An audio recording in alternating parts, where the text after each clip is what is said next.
Hi పిల్లలు, బాగున్నారు అందరూను? ఈ సమయంలో మనం దీన్ని భవ్య చెల్లి ప్రార్థన చేస్తుంది. అందరూ మోకలేయండి.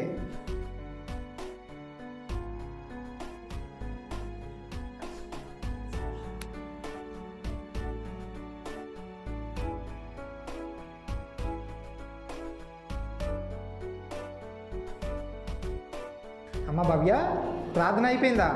ఆమె పదం కూడా వినిపించలేదు. ప్రార్థన గట్టిగా చేయాలి కదమ్మా. ఈ సమయంలో వాక్యమైనా గట్టిగా చదువు. కీర్తన గ్రంథము 1వ అధ్యాయం ధ్యానించుకుందాం.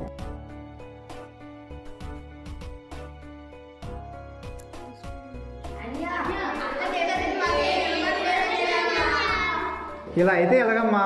గట్టిగా చదవాలి. దేవుని సన్నిధిలో ప్రార్థన గట్టిగా చేయాలి, వాక్యం గట్టిగా చదవాలి. హలో ఆంటీ గారు, వందనాలు. ఏం లేదంటీ, ఈ నెల సెకండ్ సాటర్డే పిల్లల కార్యక్రమం ఉంది. చెల్లెళ్ళిద్దరిని ఎలా అయినా పంపించండి ఆంటీ. ఇంకో విషయం ఆంటీ, భవ్య చెల్లి చాలా నెమ్మదస్తురాల్లో ఉందంటీ. నెమ్మదిగా ప్రార్థన చేస్తుంది, నెమ్మదిగా బైబిల్ చదువుతుంది. కొంచెం చెప్పండి ఆంటీ. చెప్తానమ్మా.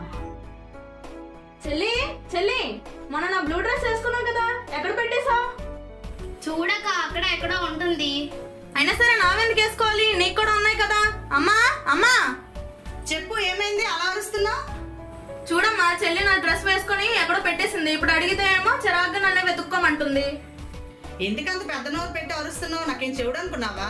అయినా చర్చిలో ఉన్నప్పుడు మాత్రం బైబిల్ చదవడానికి, పాటలు పాడడానికి నోరు రాదు, కానీ ఇంటి దగ్గర మాత్రం గట్టిగా అరుస్తున్నావు. అయినా సరే నువ్వు ఇప్పుడు నా మీద ఎందుకు అలా అరుస్తున్నావు? ఇప్పుడే మీ సండే స్కూల్ అని ఫోన్ చేసి చెప్పాడు. నువ్వు చర్చిలో పాట ఇచ్చినా, ప్రార్థన చేయమన్నా, బైబిల్ చదవమన్నా చాలా నెమ్మదిగా ఎవరికి వినిపించలేనట్టు చేస్తున్నావంట.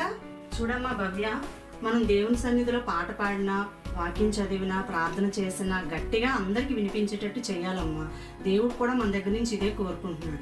బైబిల్లో హెబ్రీ పత్రిక 13వ అధ్యాయం 15వ వచనంలో ఉంది కదా, దేవునికి మనం ఎల్లప్పుడూ స్తుతియాగము, జీవ ఫలాలను అర్పించే వారిగా ఉండాలమ్మా. సరే అమ్మా, ఈసారి చర్చిలో వాక్యం చదివినా, పాటలు పాడినా, ప్రార్థన చేసినా గట్టిగానే చేస్తాను.